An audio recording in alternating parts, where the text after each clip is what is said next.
Hello viewers, कैसे हैं आप सभी। आई होप आप सभी अच्छे ही होंगे, पढ़ने लिखने में आनंद ले रहे होंगे। गर्मी भी बहुत है लेकिन पढ़ना भी ज़रूरी है आगे के लिए, भविष्य के लिए। It is most important. तो पढ़ते रहिए, आनंद लेते रहिए, मुस्कुराते रहिए। ये बहुत आवश्यक है कि पढ़ाई के समय टेंशन नहीं, मुस्कुराते रहिए, हंसते रहिए और पढ़ते रहिए।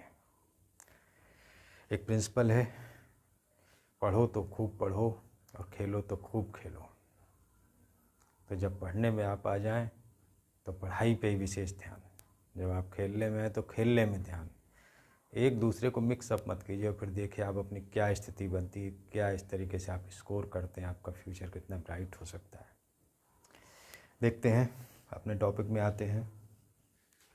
डिटर्मिनेंट 4th चैप्टर है एनसीईआरटी का, क्लास 12th, चैप्टर 4, एक्सरसाइज 4.1।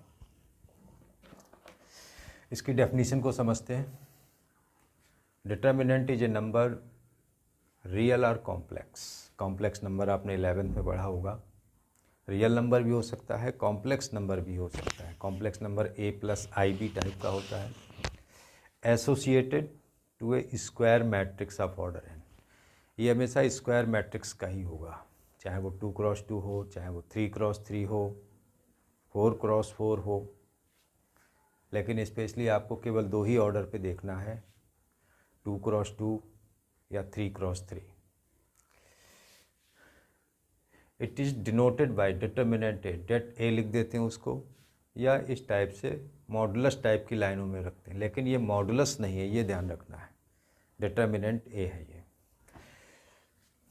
कोई ख़ास दिक्कत नहीं इस एक्सरसाइज में, बहुत सिंपल। दो तीन चीज़ें आप समझ लिए, पूरी एक्सरसाइज आप ऑटोमेटिकली सॉल्व कर सकते हैं। केवल आप ये थीम एक बार देख लीजिए, कैसे आपको ओपन करना है डिटर्मिनेंट को, वो समझ लेना है। वो समझ में आ गया, फिर एक्सरसाइज आप चाहे जब लगा लो, चाहे जैसे लगा लो, बस ये आप रेडी रखें, आपकी एक्सरसाइज रेडी है। देखिएगा, सबसे पहले हम 2x2 को किस तरह से ओपन करते हैं।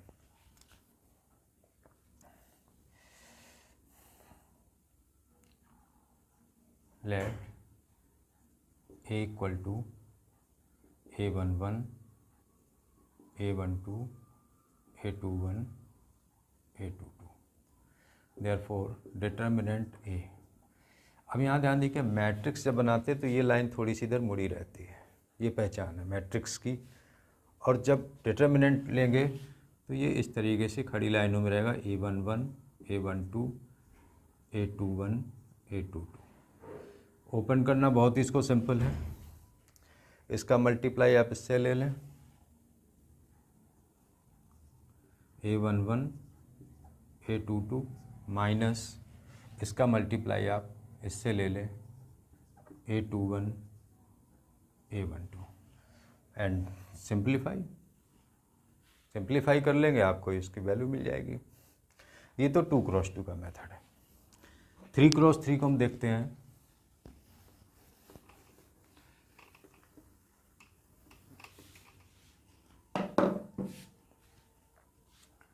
मान लीजिए कि आपको कोई मैट्रिक्स इस तरीके से दिया हुआ है, a11, a12, a13, a21, a22, a23, a31, a32, a33। इसमें एक साइन सिंबल भी चलेगा, उस साइन सिंबल को ध्यान रखिएगा।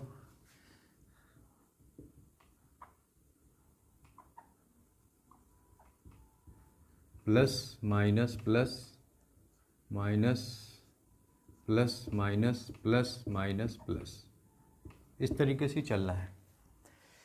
ये आपकी फर्स्ट रो के हिसाब से होगा, second row, third row, first column, second column, third column. यहाँ पर हम डिटर्मिनेंट को ओपन करेंगे तो किस रो या किस कॉलम से ओपन करेंगे, ये इसको हम थोड़ा भी बाद में समझते हैं, लेकिन पहले हम इसको ओपन करना देखते हैं। नंबर 1 में आते हैं, expand along R1। R1 means first row. देखिएगा किस तरीके से लेंगे। डिटर्मिनेंट A इक्वल टू, सबसे पहले हम जब 1 1 लेंगे तो फर्स्ट रो और फर्स्ट कॉलम को आप हटा दीजिए, ये और ये, तो ये एलिमेंट आएगा A11। जब हम A11 ले लेंगे तो आप ये रो हटा दीजिए और ये कॉलम हटा दीजिए, तो क्या बचा A22 into A33 minus A32 into A23। उसी तरीके जैसे हम लोगों ने 2x2 ओपन किया था, जब हम 3x3 में एक एलिमेंट सेलेक्ट कर लेंगे तो 2x2 में बचेगा। इसके बाद साइन देखिएगा माइनस आ रहा है, माइनस साइन लगा लेंगे। सेकंड एलिमेंट ले लेंगे A12। जब हम A12 लेंगे तो फर्स्ट रो और सेकंड कॉलम हटा देंगे, फर्स्ट रो हटा दिए, सेकंड कॉलम हटा दिए, तो ये बचते हैं आपके पास में। देखिए फर्स्ट रो ये हटी और ये कॉलम हटा, तो A21 A23 A31 A33, तो A21 into A33 minus A31 A23 देख लीजिए, A21 A33 minus A31 A23। इसके बाद फिर प्लस है, फिर प्लस लगा दीजिए, प्लस लगाएंगे तो A13 आ जाएगा। A13 का मतलब हो गया फर्स्ट रो थर्ड कॉलम, ये फर्स्ट रो हटेगी, थर्ड कॉलम हटेगा, ये बचेंगे आपके बीच में। तो A21 A32 minus A31 A22, और इसको आप सिंप्लीफाई कर देंगे।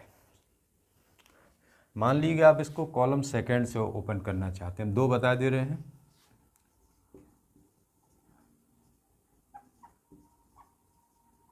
Expand along C2। मान लीजिए हम C2 से लेते हैं तो डिटर्मिनेंट A क्या हो जाएगा। C2 जब ले रहे हैं तो sign symbol minus plus minus, तो सबसे पहले आप माइनस लगा लीजिए। माइनस में first column first element A12, जब A12 लेंगे तो ये कॉलम हटेगा और ये रो हटेगी, तो A21 A33 minus A31 A23, फिर साइन सिंबल प्लस आ जाएगा। फिर आप कॉलम सेकंड हटाएंगे, सेकंड रो हटाएंगे, तो A11 A33 पहले एलिमेंट लिख लेते हैं, A22 A11 A33 माइनस ये आ जाएगा A31 A13,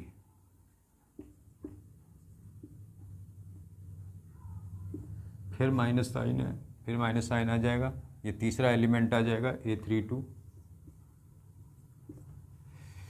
तो फर्स्ट कॉलम थर्ड रो हटाएंगे, तो A11 A23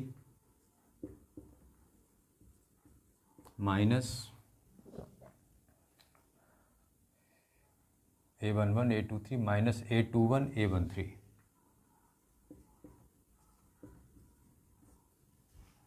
और सिंप्लीफाई कर लीजिए इसको। यहाँ पर ये बात आ रही है कि हम इसको एक R1 से ओपन करें, R2 से ओपन करें, या R3 से करें, या C1 से लें, या C2 से लें, या C3 से लें, किसको लेना। तो इसको लेने का बहुत सीधा सा फंडामेंटल है इसका, कि हम ये देख रहे हैं कि जिस रो को भी हम सेलेक्ट कर रहे हैं या जिस कॉलम को सेलेक्ट कर रहे हैं उसके एलिमेंट मल्टीप्लाई में आ रहे हैं, ये देखिएगा यहाँ पे, ठीक है। और जिस रो या जिस कॉलम में जीरो ज़्यादा हों, ध्यान दीजिएगा, जिस रो या जिस कॉलम में जीरो ज़्यादा हों उसी रो या उसी कॉलम से ओपन कर लीजिए। मान लीजिए कि 2 जीरो यहाँ पर होते, इस जगह पे और इस जगह पे 2 जीरो होते, तो ये जीरो हो जाता और ये जीरो हो जाता, हमको इसको ओपन करने की ज़रूरत ही नहीं होती, हमारे लिए सिर्फ ये ओपन करना था, सिंप्लीफाई हो जाता बहुत सिंपली। मान लीजिए R1 से हम ओपन कर रहे थे, ये 2 जीरो होते तो हम ये दोनों नहीं लिखेंगे क्योंकि ये ऑलरेडी जीरो हो जाएंगे, केवल इस एलिमेंट को लिखेंगे और सिंप्लीफाई कर लेंगे यहाँ पर। तो ये इसको ओपन करने का तरीका, ये साइन सिंबल है। आपको कॉलम थर्ड से ओपन करना है तो कॉलम थर्ड ले लीजिए, sign symbol plus minus plus चलेगा। फर्स्ट कॉलम से ओपन करना है तो प्लस माइनस प्लस ही चलेगा, ये वाला कॉलम आ जाएगा, ये एलिमेंट आ जाएंगे A11, A21, A31। ये जैसे जैसे हम लोग आगे बढ़ेंगे और भी देख लेंगे, उसमें एक आध जगह दूसरे कॉलम रो से भी ओपन करके आपको दिखाएंगे। लेकिन आप मेथड सीखिए। इसका मेथड क्या है कि मान लीजिए हमने R1 को सिलेक्ट किया तो R1 के ही एलिमेंट आ रहे हैं A11, A12, A13। हमने कॉलम C2 सिलेक्ट किया है तो इसके एलिमेंट आ रहे हैं A12, A22, A32। और जिस रो या जिस कॉलम को हम सेलेक्ट करेंगे वो पूरी रो हटेगी। फिर एक एक करके रो सेलेक्ट किए तो पहले फर्स्ट कॉलम हटेगा, फिर सेकंड हटेगा, फिर थर्ड हटेगा। जब ये कॉलम हटते हैं या रो हटते हैं तो 2x2 का मैट्रिक्स हमारे सामने आ जाता है। और हम उसको जैसे हमने पहले स्टेप में देखा था ओपन करना, वैसे ही ओपन कर देते हैं। एक फिर से देखते हैं। मान लीजिए आपने ये एलिमेंट लिया तो ये रो हट गई, ये कॉलम हट गया, तो ये बचा 2x2 का। इस पर सर्किल दे रहे हैं आपको, यहाँ से दोबारा देखिएगा। तो वही 2x2 का आ गया, तो A22, A33 minus A32, A23। इस तरीके से हम इसको एक्सपेंड कर लेंगे। तो जिस रो या जिस कॉलम में भी जीरोस ज़्यादा हों हम उसी से इसको ओपन करेंगे। और इतना ही थीम इस एक्सरसाइज की है। बाकी बड़ी आसानी से आप इस दो चीज़ों को आप सीख लें, पूरी एक्सरसाइज आपके सामने ओपन है। कोई एक्सरसाइज ज़्यादा लगाने बार बार हम सवालों के सॉल्यूशन को देखें वो नहीं कीजिएगा। ये मेरी बात आप मानिए कि थीम को समझिए, कंसेप्ट को समझिए, उन्हीं पर सवाल बेस्ड होते हैं और हम उन्हीं की हेल्प से ही सॉल्व कर सकते हैं। ये नहीं है कि हम हर सवाल को कोई टीचर बता रहा है हम उसको लिखा हुआ देख रहे हैं, उसको कॉपी कर रहे हैं, फिर घर जा कर के उसी को लगा रहे हैं। बिल्कुल बेस्ट मेथड है, आप इस पर कभी मत जाइएगा, ये मेरा कहना है आपसे। और आप इस चीज़ को जब आप समझ लीजिए, मत समझिए कि सर अपनी बात करें अपनी तारीफ़ी वाली को, ऐसा कुछ नहीं है। केवल ये कहना है कि आपने जब ये सीख लिया एक बार इसकी प्रैक्टिस कर ली, 2 बार कर ली, 3 बार कर ली, नहीं कहते 4 बार कर ली, लेकिन इसके साथ ही आपके बहुत सारे सवाल ओपन हो जाएंगे। आपको किसी की बुक की ज़रूरत नहीं पड़ेगी। आप चाहे किसी भी बुक में चाहे आर.एस. अग्रवाल से लगा लें, आर.डी. शर्मा से लगा लें, सॉल्यूशन तो कहीं भी मौजूद हैं, आप कहीं से भी देख लीजिए। NCERT सॉल्यूशन एक ऐप है, उसको डाउनलोड कर लीजिए। माई CBSE गाइड ओपन डाउनलोड कर लीजिए, नेट पे देख, गूगल पे देख लीजिए, सब जगह मिल जाएंगे सॉल्यूशन। बट सॉल्यूशन देखने से हमें सारे सवाल समझ में नहीं आते हैं। सवाल आपको तभी समझ में आता है जब आपको कॉन्सेप्ट मालूम होता है कि ये क्या कर रहे हैं, जो ये कर रहे हैं वो मेरी समझ में आ रहा है कि नहीं आ रहा है। ऐसी ही कुछ चीज़ें हम आपको डिस्कशन में लेंगे जब हम लोग आगे बढ़ेंगे। कुछ ऐसी थीम्स मैंने डेवलप की अपनी सवालों को समझने और समझाने के लिए, जिसकी हेल्प से आप बहुत आसानी से रन करेंगे। आप इसको देखिएगा, समझिएगा, और मेरी बातें अगर आपको सही लगती हो, समझ में आती हो, तो मेरे चैनल को आप सब्सक्राइब ज़रूर करें, लाइक करें, शेयर करें, अपने दोस्तों को बताएं, उनको जोड़ें। तो हम देखते हैं आगे, ये आप नोट कर लें।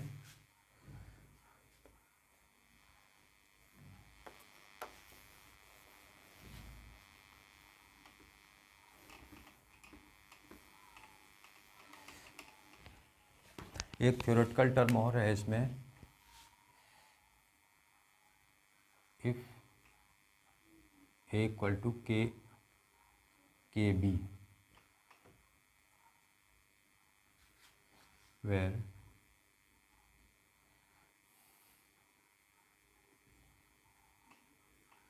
A and B are of matrix order n.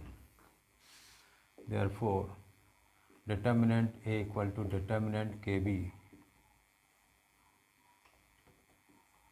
equal to K raised n B। इसकी आपको कहीं कहीं ज़रूरत पड़ेगी, ध्यान दीजिए क्यों होता है ऐसा, इसको भी बता दे रहे हैं कि जब हम किसी मैट्रिक्स में किसी रियल नंबर का मल्टीप्लाई करते तो हर एलिमेंट में होता है, लेकिन जब वो डिटर्मिनेंट में आ जाती वही चीज़, तो डिटर्मिनेंट में वो नंबर हर रो से अलग अलग कॉमन निकलता है। फर्स्ट रो से अलग कॉमन आएगा, सेकंड रो से अलग आएगा, थर्ड रो से अलग आएगा। या कॉलम से हम ले रहे हैं तो फर्स्ट कॉलम से अलग आएगा, सेकंड कॉलम से अलग, थर्ड कॉलम से अलग आएगा। एक हिंट के तौर पे हम देखते हैं, मान लीजिए कि आपके पास में कोई k इंटू ये मैट्रिक्स है A1 B1 C1 A2 B2 C2 A3 B3 C3। आपने इसमें k का मल्टीप्लाई कर दिया तो k A1 k B1 k C1 मान लीजिए इक्वल टू है k A2 k B2 k C2 k A3 k B3 k C3। ये चीज़ आपने मैट्रिक्स जब सॉल्व किया था तब आपने इस चीज़ को देखा था।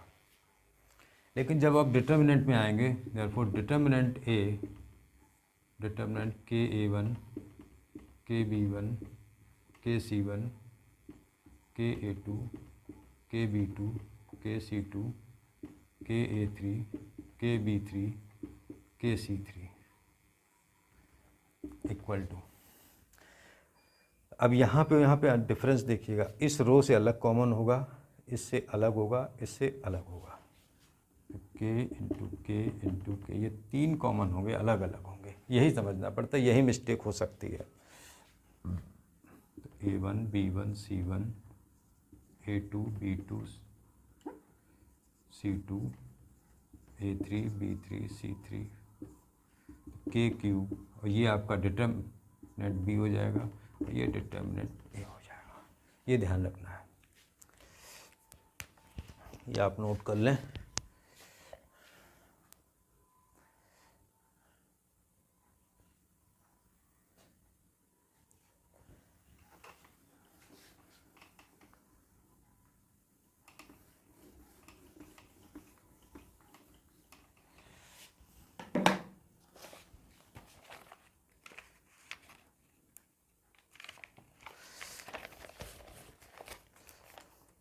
एक्सरसाइज देखते हैं, बड़ी सिंपल एक्सरसाइज है, बड़ी आसानी से आप इसको कवर कर लेंगे। क्वेश्चन नंबर 2 देखिएगा, cos theta minus sine theta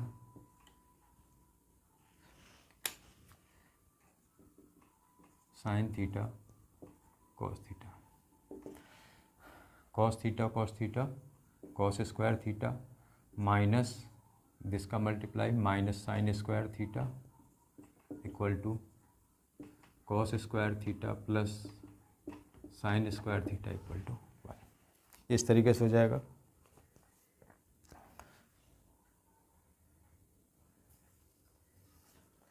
question number 4 देखिएगा, यहाँ पे ये आप नोट कर लें।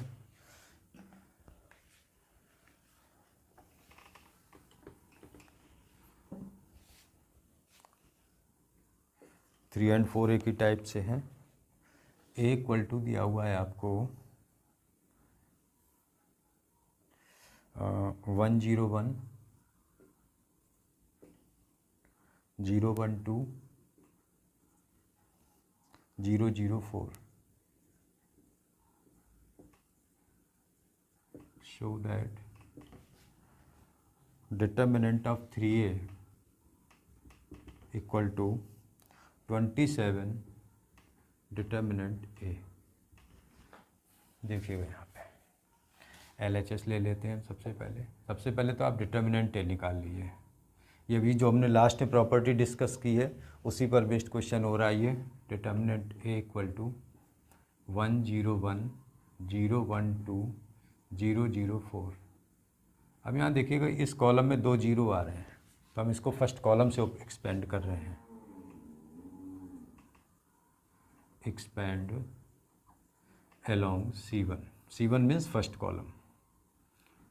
1 इंटू, जब 1 लेंगे तो ये कॉलम हटेगा, ये रो हटेगी, तो 4 इंटू 1 4 इंटू 1 माइनस 0 इंटू 2, बाकी आप छोड़ दें, equal to 4 minus 0 equal to 4।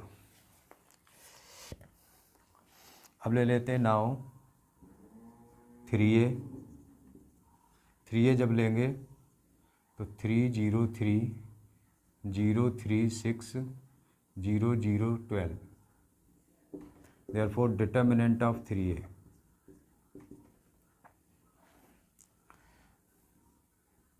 303,036,0012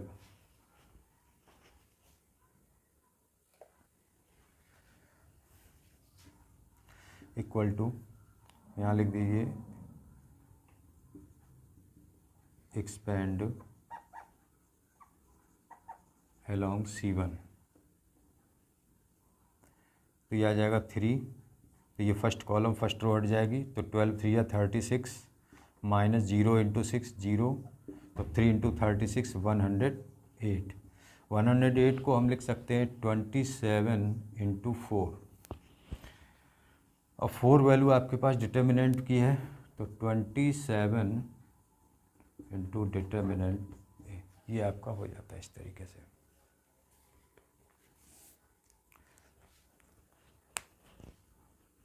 ये आप नोट कर लें।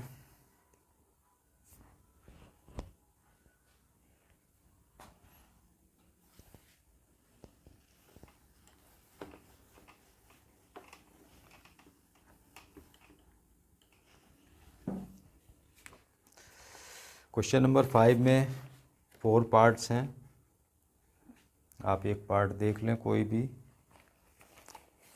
हम ये 5th क्वेश्चन का सेकंड पार्ट ले रहे हैं। सारे क्वेश्चन हम सॉल्व नहीं करेंगे, कुछ इस तरीके सॉल्व कर देंगे जिससे आप पूरी एक्सरसाइज को लगा लें, आसानी से लगा लें, लेकिन प्रैक्टिस ज़रूर कर लें उसकी।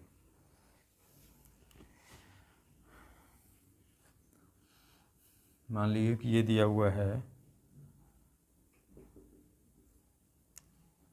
3 - 4 5, 1 1 - 2 2 3 1,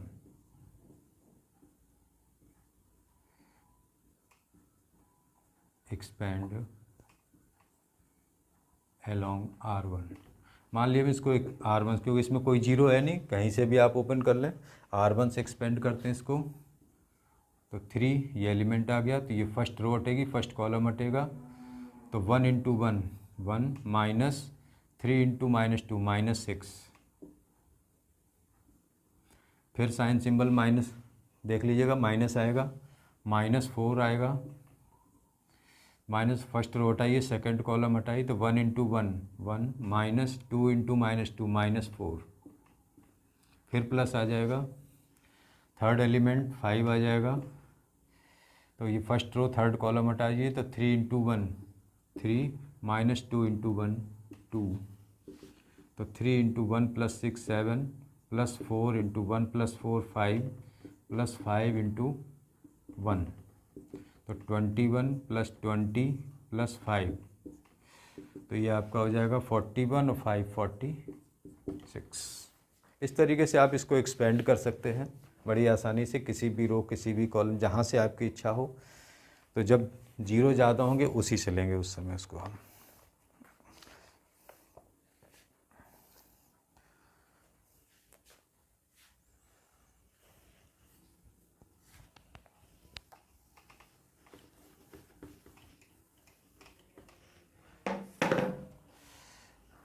क्वेश्चन नंबर 6 आप आसानी से लगा लेंगे।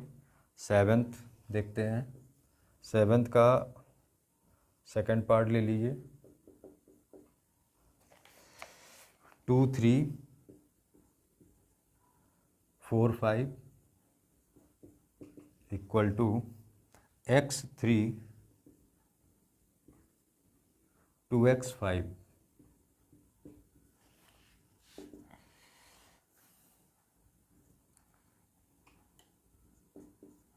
देखिएगा 5 2 या 10 -4 3 या 12 इक्वल टू 5x -3 2 या 6x, -2 equal -x, therefore x equal to 2।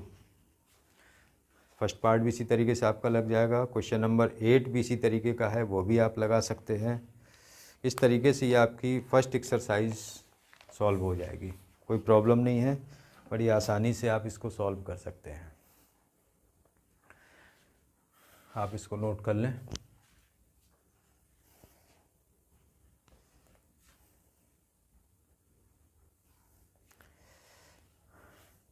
इसके बाद कुछ एक्सरसाइज जो 4.2 आ रही है वो वैसे तो सिलेबस से हट चुकी है आपके, लेकिन आपको कंपटीशन में ज़रूरत पड़ेगी इसकी। आप कोचिंग करना चाहेंगे, एनडीए में प्रिपरेशन करना चाहेंगे, तो उस समय आपको इसकी ज़रूरत पड़ेगी और उस समय आपको लगेगा कि मुझे ये एक्सरसाइज पढ़ लेनी चाहिए थी। यदि आप एनडीए के लिए भी प्रिपरेशन कर रहे हैं तो मेरा ये फंडामेंटल जो डिस्कशन का मेथड है, इससे एनडीए के पेपर में बहुत हेल्प मिलेगी आपको। मैं आपको एक टॉपिक और बताऊंगा, लॉग से कैलकुलेशन करना, लॉगरिथमिक कैलकुलेशन है, कैसे की जाती है, वो भी डिस्कस करेंगे।